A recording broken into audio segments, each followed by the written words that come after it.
Mention Cairo, and most people think of a place like this.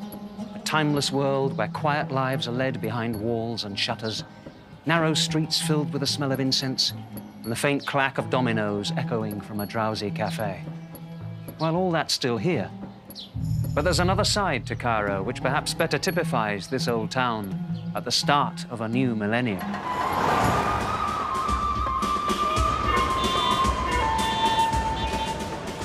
We're at the entrance to Ramses train station in Cairo. Each day, 2 million Egyptians arrive to work in this busy city, increasing the population to over 16 million. It's a place of contrasts. Camels move along the streets beside flashy imported cars. The old mixes with the new. You can hear the Islamic call to prayer alongside Egyptian pop. As you watch these people rush to their jobs, it seems very difficult to imagine ancient Egypt. But just the other day, I saw the face of the pharaoh Akhenaten walk by. And over there sits an old man whose features are the same as Seti I. The ghosts of pharaonic Egypt are still here. It's just harder to see them. If you want to connect these people with their ancestors, then you have to get out of Cairo.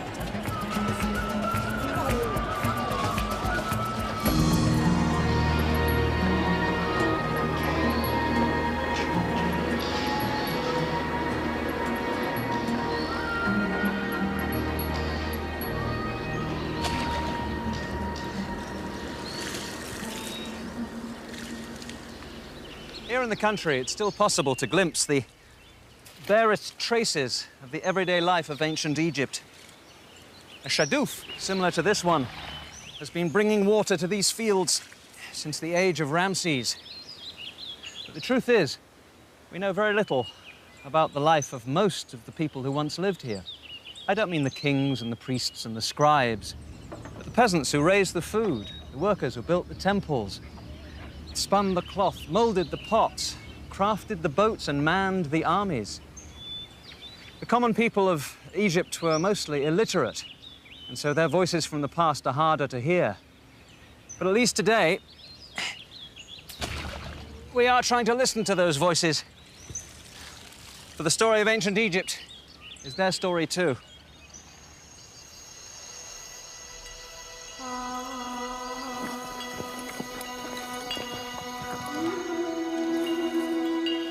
The source of Egypt's great success as a civilization was not the authority of her kings, nor the might of her armies.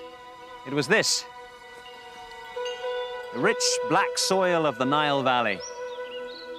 Each year, like clockwork, the great river rose to cover this land and renew its vitality with rich nutrients. It was only this event that kept Egypt alive and kept the deserts away. As the life-giving waters receded, the farmers stepped back onto their lands, and Egypt prospered for another year.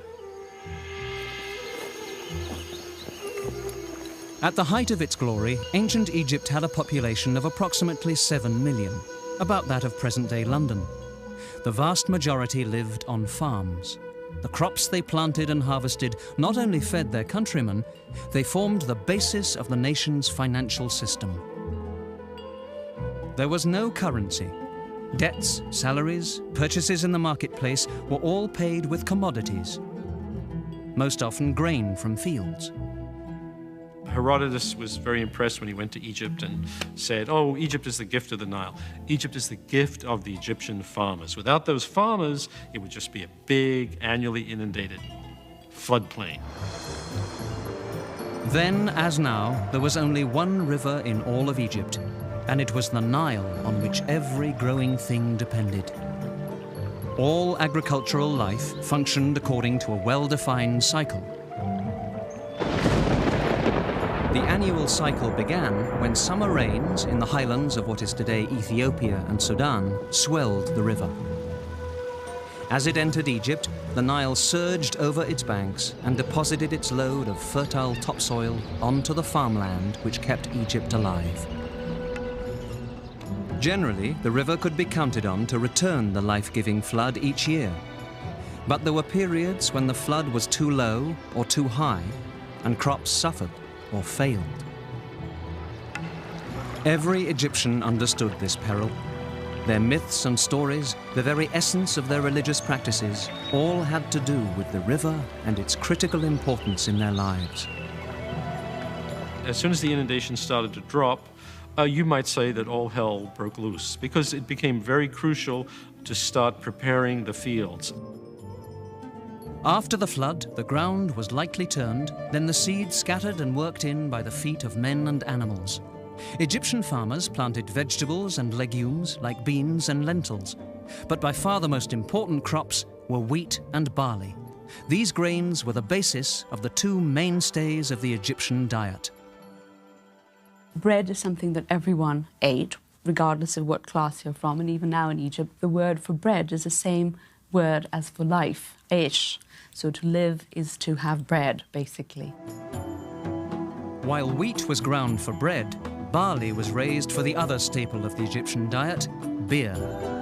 Beer was consumed by everyone, but was largely the daily drink of the common people. Royalty or the wealthy favored wine.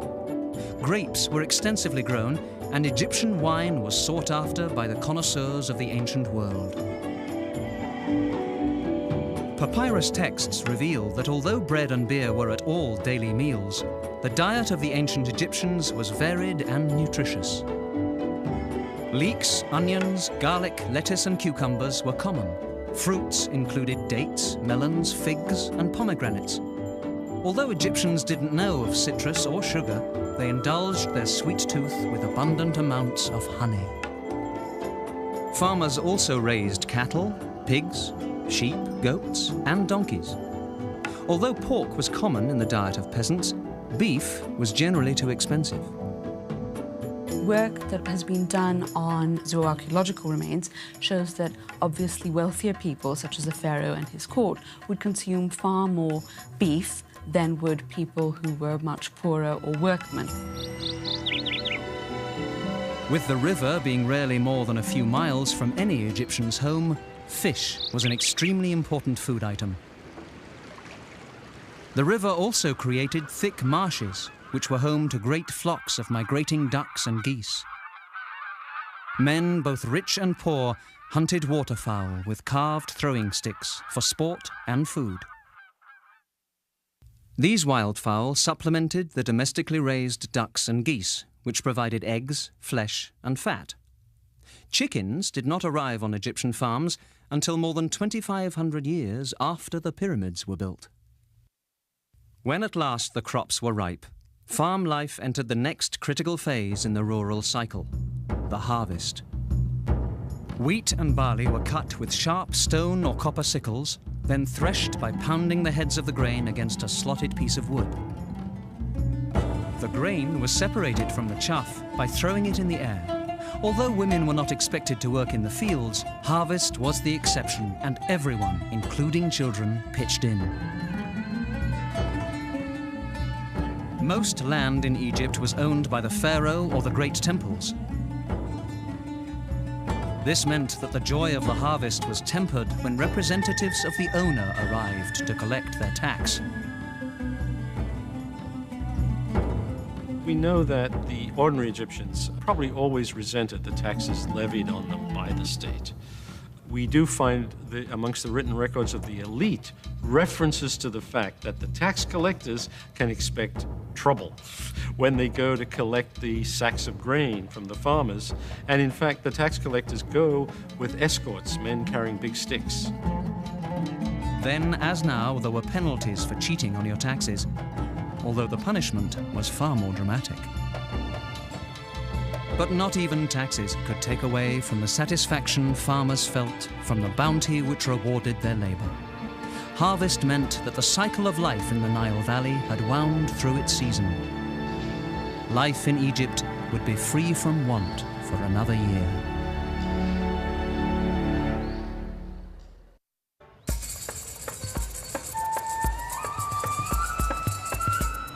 We've looked at what life was like for farmers in rural Egypt. But the ancient Egyptians had great cities too, like Memphis and Thebes. We're on our way to the site of what was once a thriving city here in the Nile Delta, about 100 miles north of Cairo. This place was renowned throughout the ancient world for its wine and its perfumes. but it has more questions than answers. It's a place of great mystery. We are heading towards the site of the ancient city of Mendes.